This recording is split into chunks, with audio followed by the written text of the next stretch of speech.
Lágkolvetna lífstíllinn Netto.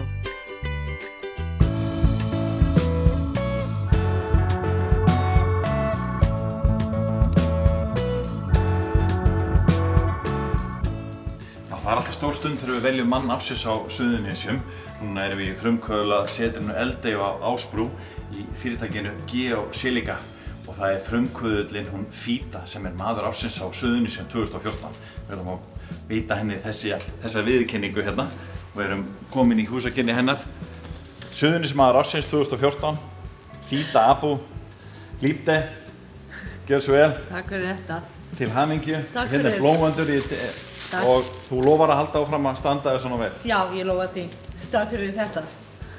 Fíða, hvernig er tilfinningin að vera, búin að vera á Íslandi öll þessi ár og þú ert allt í einu orðið maður ársins á Suðurnesjum? Þetta er mikill heiður. Ég bjóst ekki við þessu. Maður heldur alltaf maður ekki að gera nóg, alltaf að reyna að gera meira og að fá svona viðurkenning er bara, ég veit ekki, þetta er bara svona innspýtingu og orka og svona svolítið pressa til þess að reyna að afreka meira. Þú ert búin að gera mikið á þessum árum frá því þú komst fyrst til Íslands. Hvað getur þú sagt okkur frá þessu ævintýri þínu með kísilinn? Þetta er ekki búin að vera auðvelt ævintýri. Þetta tekur svolítið á og þetta er mjög skemmtilegt og þess verði. Og að fá til dæmis svona viðurkenningu þá veit ég núna að ég er að gera eitthvað gott fyrir mig og samfélagið og er á réttri leið með þetta. Segðu okkur nú aðeins frá þessu, þú ferði gegnum allt skólakerfið og annað, en svo kemur þessi hugmynd að setja þetta, að nýta kísilinn til að búa til fæðubótarefni og koma því í sölu. Segðu okkur aðeins frá þessu. Þetta byrjaði einmitt allt út frá lokaverkefni okkar í orku umhverfistæknifræði á vegum Keili og Háskóla Íslands, en þá vorum við að skoða kísil sem er að falla niður við jarðvarmavirkjanir. Og við sáum að 40.000 tonnum eru að falla niður árlega og eru ekki nýtt í neinu framleiðslu hérna á Íslandi og svo hugsaum hvað við getum gert við þetta og fyrir að skoða rannsóknir og í hvað er kísilinn nýtt og hann er nýttur í mismunandi sem fylliefni, í tölvuköpum, í málingu en hæsta kílóverð var fæst fyrir kísil sem heilsuvara. Og við ákveðum að skoða nánar hvað við getum gert og ákveðum bara að fara í fæðubótaefni framleiðsla þar sem þessi vara, kísil fæðubótaefni er þekkt erlendis, mjög lítið hérna heima, þannig við ætlum að kynna þetta hérna heima fyrir Íslandingum. Ég ætla að segja, einhvern veginn hefði mér ekki dottið í huga að væri hægt að nota þetta sem fæðubótarefni. Já, það er mjög lítil þekkt hérna heima, en það er innflutta vörur kísil fæðubótaefni erlends frá hérna á Íslandi held þessi 5 fyrirtæki sem flytja inn en það datt engum í huga áður að framleiða þetta hérna á Íslandi þar sem er nóga kísil til, þannig já. Og hvað er þetta svona gott við þetta? Kísil er þekkt fyrir áhrifa hans á hár, húð og neglur, mjög þekktur fyrir því, en það sem nýja rannsóknir að sýna að kísil er mjög nauðsynlegt snefilefni, steinefni til að hjálpa öðrum steinefnum til að nýtast betur í líkamann og ef við tökum kísil reglulega það gæti komið í veg fyrir beinþynningu, bæði hjá konum og körlum en 1 af hverju 3 konum fær beinþynningu og 1 af hverjum 5 karlmönnum fær beinþynningu. Þannig að þetta er mjög dýr og alvarleg vandamál og ef við getum komið í veg fyrir það og minnka kostnaðar við því, það væri frábært. Telur þið ykkur eiga möguleika á að láta fyrirtækið vaxa vel og grassi? Við erum búin að fá rosalega mikil aðstoð hérna á Suðurnesja. Við hafðum aldrei verið komin svona langt, hafðum við ekki fengið þessi aðstoð frá allir sem eru í kringum okkur stuðningin og trú á okkur og það sem við erum að gera. Og ef þessi stuðningur heldur áfram og það er frábært fólk sem er að vinna hérna, þá held ég að við myndum komast mjög langt. Hvernig kemur efnið til ykkar? Við fáum efni í svona 1000 lítra tankum frá Hellisheiði. Orkuveitan Reykjavíkur er búin að vera aðstoða okkur að setja lagnir til þess að fá vökvann og þegar við erum búin að fá þessi 1000 lítra þá notum við þessi kerfi til að hreinsa og styrkja. Við setjum 120 lítra í einu og þá getum átappað 366 flöskur í framhaldi. Þegar vökvann kemur úr þessi kerfi þá lítur þetta svona út og setjum á flöskum og limum limmiðan á og setjum það í kassa og förum með þetta til Heilsu. En eins og þetta system hérna, eins og ég segi það nú, hvað var þetta mikið mál að gera þetta? Þetta mjög mikil mál. Það yfirleitt þessi gula, það filterinn, örsögina búnaður, það selt í heildkerfi með svona 12 kannski filterum saman. En út að skorta á fjármagni hjá okkur í fyrirtæki, þá þurftum að kaupa einn og setja saman kerfi, bara við sjálf. Sem betur fyrir við erum teknifræðingar, þannig að þetta tókst hjá okkur. En þetta svona smá erfiðar að gera þetta þannig og hefur áhrif á lengd tímans, hversu við erum lengi að framlega. En við verðum að gera þetta svona meðan lítil fjármagn í fyrirtæki. En hvað sögðu þeir hjá Orkuveitinu með þessa hugmynd ykkar? Þau voru mjög ánægðir með það, þar sem kísil mikill vandamál fyrir orkufyrirtækjum og að stifla borholurnar þeirra og hafa áhrif á tæki og búna kísil útfellinga þar. Þannig þau voru mjög jákvæðir og voru aðstofa okkur rosalega mikið við upphafi á meðan þetta svona tilraunaverkefni. Þannig þeir leyfðu okkur að vera við skiljastuðinu hjá sér þar, settu lagnirnar fyrir okkur þar, bara mjög mikill stuðning og við erum mjög ánægð með það og þau eru að gefa okkur tækifæri til að prófa þessi nýja tækni sem hefur aldrei verið prófað áður og sem búin að sýna jákvæðar niðurstöður og ef framtíðin þá getum við losaði með þessi kísilvandamál. Þetta hagur fyrir þá líka, að þetta gangi vel hjá þau? Já, ég held að það þannig sko. Kísilin þekkt fyrir þessi vandamál og kostar orkufyrirtæki mjög mikið af því þau út af umhverfisreglum þá þurfa þeir að losa kísilinn, annarkvort að bora hólur fyrir það eða setja lagnir út í sjó, þannig að þetta mjög dýr kostnaður sem fylgir. Og það verður frábært ef við náum að losa orkufyrirtækjum hérna heima og erlendis og líka forsöndin fyrir því til að geta unnið önnur steinefni úr affallsvatninu, til dæmis það mikið af líþjum og gulli þess vegna, þá verður fyrst að losa sig við kísilinn. Þannig þetta mjög gott fyrir alla. Nú verður að tala kísilver í Helguvík. Það eitthvað sem kemur inn á borð til þín? Já, við erum mjög spennt að skoða það nánar. Við ætlum kísil kísilverin sem að koma í Helguvík, aðal hráefni þeirra kísil og við erum með kísil og með nóg af því. Þannig að stann fyrir að flytja inn kísilinn, vinna og flytja aftur út, þannig að við gætum verið aðal hráefni framleiðandi fyrir kísil eins og verksmiðjar sem koma í Helguvík og Grundartanga. Við erum búin að skoða aðeins þar í Grundartangan en kísil sem þau eru að nota í sólarsellurnar sína ekki á sama formi sem við erum með. En sem í Helguvík, það gæti verið að við getum þróa vöruna til þess að það gæti henta þeim í framleiðslu. Þannig það mjög mikil framtíð í þessu verkefni og þetta stór verkefni, miklu stærri en við gerðum akkur ráð fyrir þegar við byrjum af þessu. En það mjög mikil möguleika og með rétta fólki þá held ég að við getum alveg komast mjög langt með það. Og Suðurnesin nú svona mjög orkuríkt svæði, mikil hefð hérna fyrir hitaveitu og önnu. Þetta svolítið skemmtilegt að það skuli gerast hérna þetta verkefni. Já, mjög. Ég held að þessi samræmi við það sem að gerast hérna og sérstaklega líka þessi samfélagi sem að verða til hérna á Ásbrú heilsu, tækni, þannig verkefni okkar að sameina tæknilegum hlutum og heilsu hluti og það sem þessi nýja samfélagi áætlar að standa fyrir upp á Ásbrú, heilsu og tæknileg, umhverfi. Þið hafið fengið líka mjög veglega styrki sem að hefur ýtti það ykkur áfram í þessi stóri styrkur frá Rannís? Já, við fengum 3 ára verkefnastyrkur sem tryggir okkur svona fjármagn til þess að fjármagna þróunin á vöruna í 3 ár. Við erum á síðasta ári núna. Það forsöndur fyrir því akkur við erum hérna í dag. Það náttúrulega kostar allt svo mikið og rannsóknir og rannsókna vörur mjög dýrir.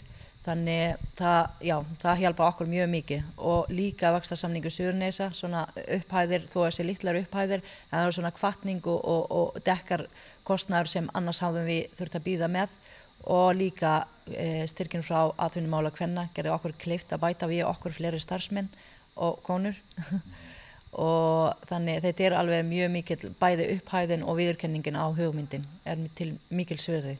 Þú ert hérna á nýsköpunarsvæðinu, getur við sagt, á Ásbrú og hér hafa allar aðstæður hjálpað þér í þessu, ekki bara keilir, heldur líka allar svona að geta byrjað hér. Já, það sérstaklega að vera hérna í frumkvöðlasetrunni hérna í Eldey. Við erum held ég 25 fyrirtæki hérna í húsinu og við fáum rosalega mikið aðstoð. Það eru viðskiptafræðingar hérna, hönnur, grafíska hönnur, þannig maður fer bara bankar á næsta hörg, getur aðstoð með þetta og hitt. Þannig það er mjög gott að vera hérna og verkefnastjóri Eldeyjar er að halda mjög vel utan þetta allt saman, lesir yfir umsóknina og við sendum það og þetta er mjög mikill aðstoð. Það hjálpar okkur mjög mikið, það er bara frábært að vera hérna og ég held, já, við myndum ekki, þú veist, ná kannski jafn mikill árangur, værum ekki í þessu húsnæði og svo verðið á leigan og miklu minna en annars þar tíðkast, þannig að þetta er mjög flott að vera hérna. Er ekki almennt umhverfi samt erfitt fyrir nýsköpunar fyrirtæki? Jú, þá er að vera að tala fjárfestinga og svona, mjög erfitt að finna að fjármagna verkefnum og svona. Við vorum mjög heppin að fá styrk frá Tækniþróunarsjóður og vaxtarsamningur og atvinnumál og hvenna. Það er svona heppin að því leyti að við þurftum ekki að stoppa og við héldum áfram að vaxa með fyrirtækinu. En svo það er talið þetta, það er erfitt þegar að fara að vaxa meira og það er meira fjármagn inn í fyrirtækið, þá þessi gjaldeyrishöftin að koma veg fyrir það og svo lítil fjárfestingu hérna á Íslandi eins og staðan í dag. Þannig það er það sem er erfitt. Þannig við höfum verið að vinna hérna á lágu launum eða engin launstundum. Þannig þetta er erfitt, þetta er barátta, en við höfum trú á það sem við erum að gera og við heldum bara áfram. Og þú ert nú búin að vera í hörkum miklum málum komandi til Íslands og búin að vera að stekka fjölskylduna og vera í námi og annað. Ertu ykkur undra kona? Já, ég held að. Þetta er búið að vera erfitt og það er stuðning líka heima, fjölskyldunar styðja bak við mig mjög mikið. Annars hafði ég ekki gert það. En þegar já, mann og 3 börn og í námi og með þetta fyrirtæki, þannig þetta er svolítið álag. En ef viljan er fyrir hendi þá held ég að maður getur gert allt.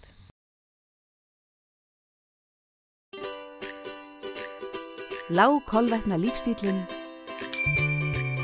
Netto.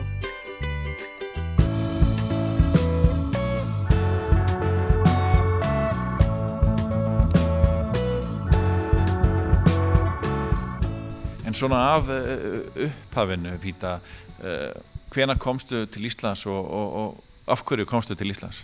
Ég kom til Íslands 95 með mömmu og systkini minni. Mamma skildi við pappa og ákveði að koma hingað til bróður síns. Þeim er búin að búa lengi hérna á Íslandi og þá komum við og mamma og 5 systkini. Og þetta var bara frá upphafi. Ég var 16 ára og elsta systir mín er 17 ára og allir hinnir voru yngri, þannig þau fóru beint í grunnskóla og náðu svona að læra íslenskuna og aðlagast og kynnast fólki og eignast víni og svona. En við áttum erfiðari með það sem við vorum eldri, þar sem við vorum komin á menntaskóla aldri og það er ekki svona haldið utanum krökkunum í menntaskóla sama og í grunnskóla. Þannig við áttum bara með því að klára menntaskólan, ég og hún. Og já, þetta tók okkur mjög langa tíma og við reyndum að láta svona aðeins að breyta reglurnar fyrir okkur með því að fá móðurmáli okkar arabískan metin sem móðurmál og læra íslenskuna sem norðurlandamál og sleppa við dönskuna þess vegna.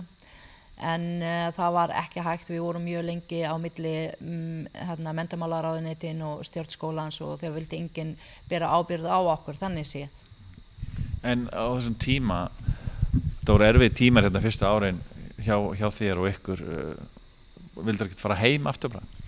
Jú, ég gerði það. 2004 þá ákvað ég bara að fara aftur heim og seldi allt sem ég átti hérna á Íslandi og ég var allan tíma með rosalega mikil heimþrá út af því ég fekk ekki að njóta mín og sýna það sem ég get, heldur það var alltaf að vera að minna mig á það sem ég get ekki.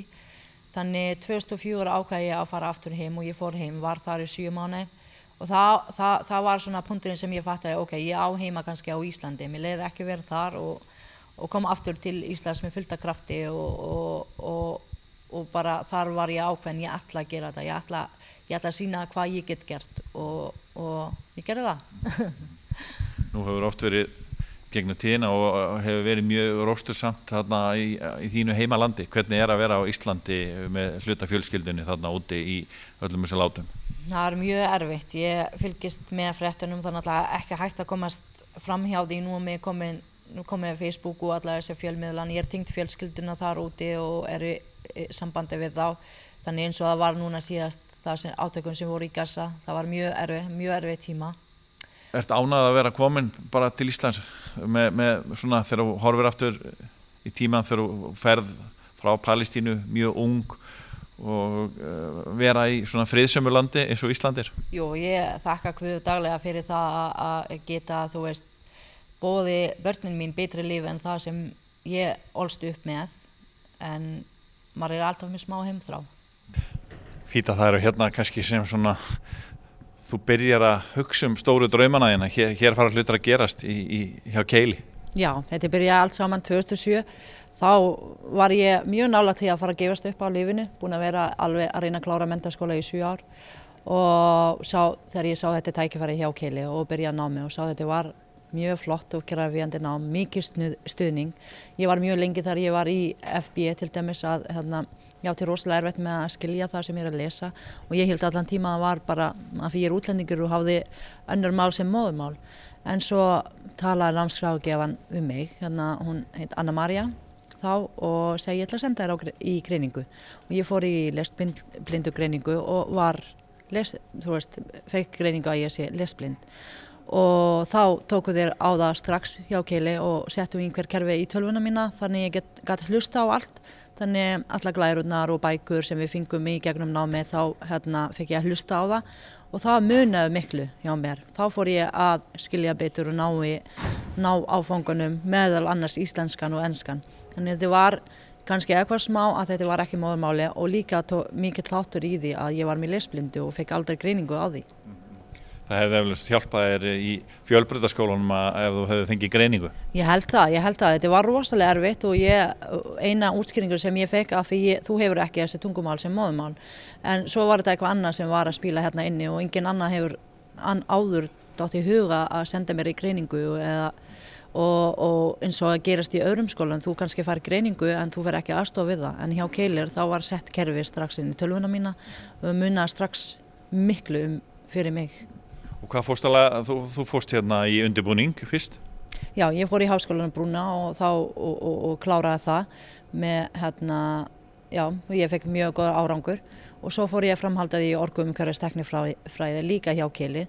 Á millitíðan þá sótti ég með Háskóla Íslands í viðskiptafræði fór þar og mér fannst það allt annað umhverfi og þú veist ég var bara einhver kennitölu á blað og það ekki þjónustar sem ég vildi og þannig ég ákveða bara að koma aftur til Keili og klára BS-gráðan hérna. Í tæknifræðinni? Í tæknifræði hjá Keili. Og þannig að leiðir vel í því og sástu svona strax einhver tækifæri í tæknifræðinni? Já, strax að þú veist nýtingu að þessu auðlind, nýtingu og reyna að finna svona einhver önnur orka en orkugjöfun sem að hafa mjög slæma áhrif á umhverfi okkar. Það var mjög spennandi og flott að skoða nánar og svo enda ég með að skoða jarðvarmavirkjana nánar og kísilútfellinga þar og möguleika á nýtinga á kísli þar. Og þannig að svona leiðir vel hérna í háskólanáminu hérna á Keili, þú talar það svona umhverfið hefði hjálpað þér líka. Hefur þú kannski fundið einhvern tíma fyrir því á óþægilegan hátt að vera útlendingur?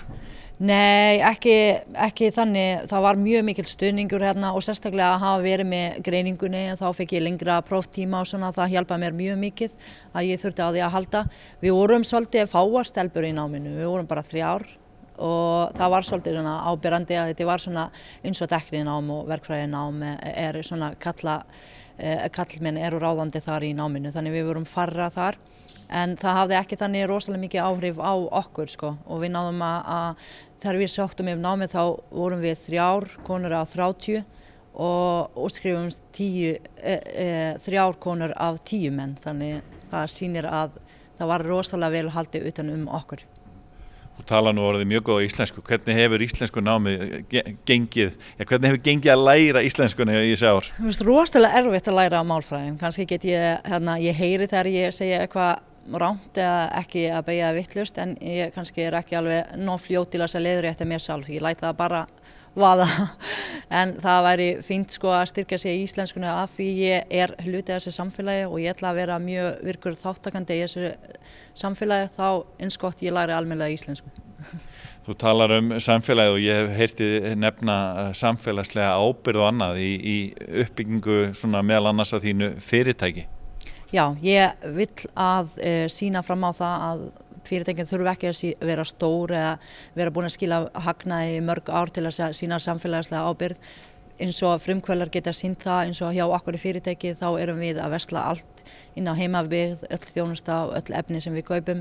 Ef það ekki til hérna þá förum aðeins til Reykjavíkur og Kópavogur kannski en við förum aldrei til Kína. Öll starfsmennum á Suðurnesjum og við reynum að sýna ábyrgð og skila aftur til samfélagi sem að sýna okkur mjög mikil stuðning. Hvernig finnst þér að vera hérna á Suðurnesjum, hvernig líður þér hérna? Frábært, mér líður mjög vel. Ég hef búið síðan ég kom til Íslands, þá bjó ég í Reykjavík og Kópavogur og svo kom ég 2007 hérna til Suðurnesjum. Eins og þeir þekka svona, kunna haga sig betur með innflytjendur en annars þar. Það var mjög vel tekið á móti mér og munar alveg rosalega mikið að fá þessi smá svona auka þjónusta til þess að styðja við mig og að ég get sýnt það sem ég get gert. Mér finnst eins og að flestir eiga það sameiginlegt hérna á Suðurnesjum að horfa á það sem fólk hefur til að bjóða, ekki það sem þeim skortur. Þannig það alveg mjög áberandi á Suðurnesjum. Finnurðu fyrir því að fólk sem hefur flutt hingað frá útlöndum, það í góðu sambandi hérna og kannski í góðu sambandi við þig? Já, það konur sem að hittast reglulega hérna heimskonur á Suðurnesja og mjög duglegar að fara og göngutúrum og fara eitthvað með börnunum og svona.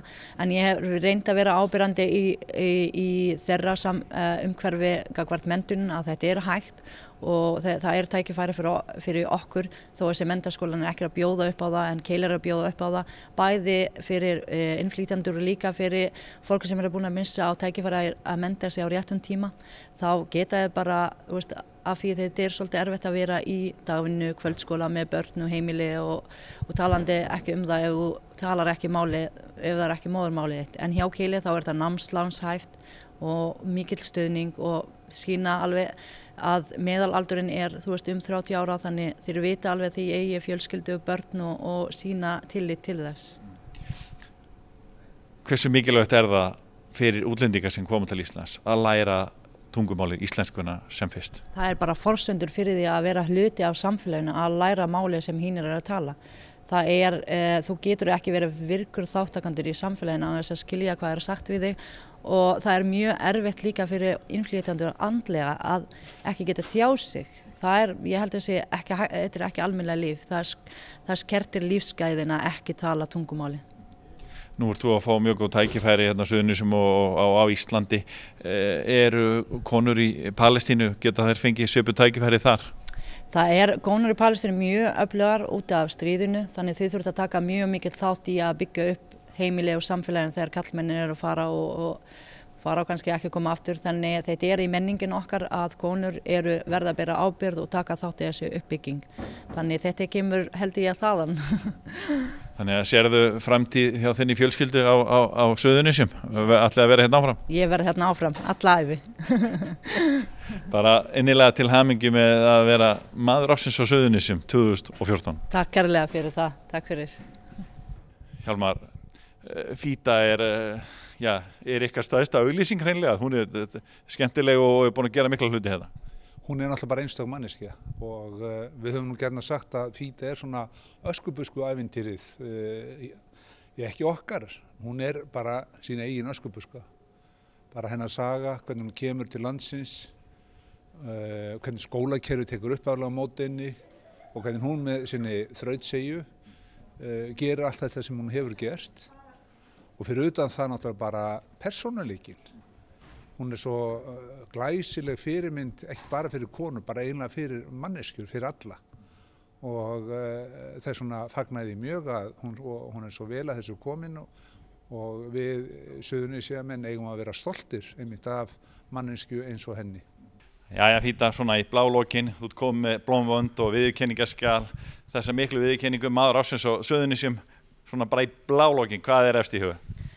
Ég vil koma þakkir til fyrst og fremst starfsmenn Geosilica, án þeirra hafði þetta aldrei verið raunveruleika, og Keilir, Katigo, Vaxtarsamningur Suðurnesja og atvinnumál kvenna og síðast og ekki síst Tækniþróunarsjóður Íslands. Gangið þér vel. Takk kærlega fyrir. Leiðum við þökkum fyrir áhorfið, viljum við minna á að hægt að nálgast eldri þætti okkar á YouTube undir sjónvarp Víkurfrétta. Við minnum einnig á öfluga fréttaþjónustu okkar í vikulegu fréttablaði á Víkurfréttavefnum ff.is og fyrir kylfingana á kylfingur.is. Við þökkum fyrir okkur, verið sæl.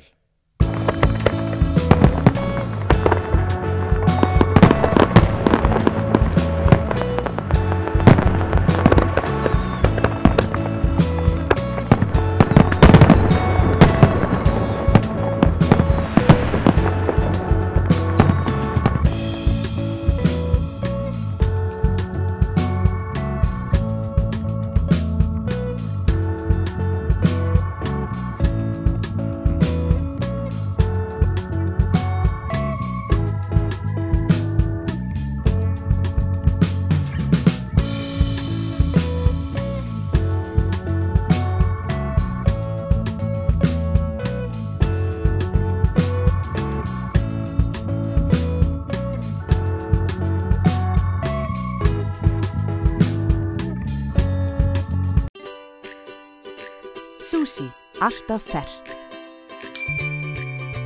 Netto.